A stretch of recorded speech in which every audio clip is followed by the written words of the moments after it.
Introducing our advanced range of fire suppression valves. First, our direct low pressure valves, or DLP valves.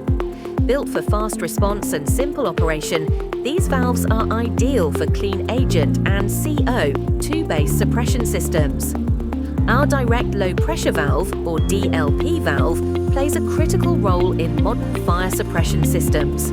It's engineered for quick activation, delivering the suppression agent at the precise moment it's needed, without delay.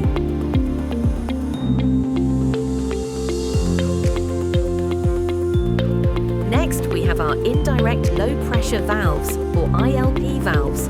These valves are designed for remote activation, typically using a pilot pressure line or an electrical actuator.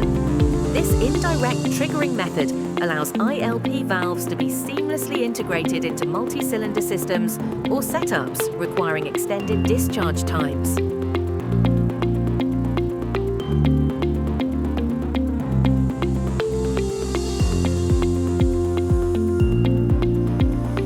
Designed to handle large volumes of suppression agents, ILP valves support total flooding applications in expansive or high-risk environments.